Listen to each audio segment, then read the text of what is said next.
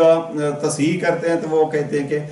فلاں قوم کا فرد جو ہے، قوم کا فرد. اب اس میں فرق کیا پڑتا ہے؟ ہم کوشش ہی کرتے ہیں، میری ذاتی طور پر جو بھی مثلا ناج اللہ صحیفہ میں جو بھی کام کیا یا سیرت میں کر رہا ہوں یا اپنا نکن صاحب کے قرآن مجید کے ترجمے میں کیا ہے، تو ایسی چیزیں جو ان بزرگان کی باقی رکھی جائیں،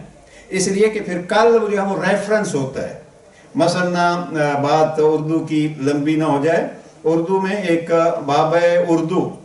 مولانا عبدالحق جو ہے وہ کیا نام تھا ان کا، عبدالحق ظاہراً جو ان کا نام ہے، حق لفظ آتا ہے مجھے، تو باب اردو. اب بابائے اردو، اب اس میں یہ لکھا تھا کہ بابائے اردو انہوں کی ایک کتاب بھی ہے قواعد اردو، تو اس قواعد اردو میں وہ لکھتے ہیں کہ بابائے، یہاں جب بابا کے بعد آئے گا تو یا حمزہ اور یہ نہیں لکھیں گے، بات جو ہے وہ اردو کی گہری چھیڑ دی ہے، حمزہ کے ساتھ نہیں آ گئی. لیکن جب کتاب لکھی گئی خود بابائے اردو پہ تو اس کتاب پہ لکھا گیا بابائے اردو، یعنی غلط لکھا گیا، حمزہ اور پڑھی یہ نہیں لکھنی چاہیے تھی، یہ اور 2 دفعہ آنی چاہیے تھی بڑی. لیکن وہ کہتے ہیں کہ بابائے اردو کا اس کتاب میں قاعدہ یہ ہے کہ حمزہ نہیں آئے گی، یہ آئے گی، لیکن جب ان کے بارے میں کتاب لکھی گئی ہے تو اس کتاب کے ٹائٹل میں ہی غلط لکھ دیا گیا بابائے قوم، بابائے اردو. تو بہرحال اس ضمنی ایک بات آ گئی، اردو کی دلچسپ چیزیں. تو عرض کر رہا تھا کہ اتباع اور اطاعت، اتباع کس کی ہوگی؟ اتباع اس کی ہوگی جس کے نقش قدم ہوں گے اور آپ ان نقش قدم کو دیکھ کے چلیں گے تو یہ اتباع ہوگی. لیکن اللہ نے یہ فرمایا قل اطیعوا اللہ واطیعوا الرسول واولی الامر منکم، حکم دو ان کو اللہ کی اطاعت کرو، رسول کی اطاعت کرو اور اولی الامر کی اطاعت کرو. یعنی اطاعت جو ہے اللہ کی بھی ہوگی، رسول کی بھی ہوگی اور امام کی بھی ہوگی. تو اللہ کے ساتھ تعلق کے لیے اللہ کی اطاعت کرنی ہوگی، اس نے کیا کہا ہے، اور ائمہ اور انبیاء کے لیے ہمیں ان کی اتباع و اطاعت کرنی ہوگی. ان کے قول کو بھی دیکھنا پڑے گا کہ وہ کیا فرما رہے ہیں، ان کے عمل کو بھی دیکھنا پڑے گا کہ وہ کیا کر رہے ہیں. اب یہ ان کے عمل اور قول، بہرحال نبوت کی بحث کو جو وہ تھوڑا ایک جملہ عرض کرنا چاہ رہا تھا اور درمیان میں باتیں اور آ گئیں کہ معصوم سے بھی یہ پوچھا گیا حدیث کون سی عظیم، تو ظاہراً 8ویں امام فرماتے ہیں کہ حدیث جو علی امیر المومنین کی عظمت کے لیے سب سے مہم حدیث ہے وہ ہے کہ یا علی انت منی بمنزلت ہارون من موسیٰ الا انہ لا نبی بعدی، میری اور آپ کی مثال ایسے ہے جیسے ہارون اور موسیٰ کی ہے، بس یہ ہے کہ ہارون نبی تھے، آپ نبی نہیں ہیں. علماء کرام جو ختم نبوت، اور آج ایک بحث چھڑی ہوئی ہے، مجھے پچھلے دنوں پتہ چلا کہ یہ ختم نبوت کو جو نہیں مانتے وہ بھی پھر 2 گروپوں میں ہیں. تو یہ ایک حدیثوں میں سے بہترین حدیث جو پیش کی جاتی ہے، ویسے تو قرآن مجید میں خاتم النبیین لفظ استعمال ہوئے، لیکن حدیثوں میں جو ایک حدیث استعمال ہوئی ہے ختم نبوت کے لیے دلیل کے طور پر، وہ یہ حدیث مثل ہے کہ یا علی انت منی بمنزلت، حدیث منزلت، یا علی انت منی بمنزلت ہارون من موسیٰ الا ان لا نبی بعدی، میرے بعد کوئی نبی نہیں ہے. تو عرض یہ کر رہا تھا کہ نبی اور رسول اور امام کا کام کیا ہے؟ اللہ سے تعلق قائم کرنا. اب علی علیہ السلام نے نہج البلاغہ میں جو تعلیمات بیان فرمائی ہیں ان کو اگر ہم پہچانیں، ان کی اطاعت کریں تو گویا یہ اللہ سے تعلق جوڑنے کا ایک ذریعہ بن جائے گا. گزشتہ سیشن میں نہج البلاغہ کے کلمات کثار میں سے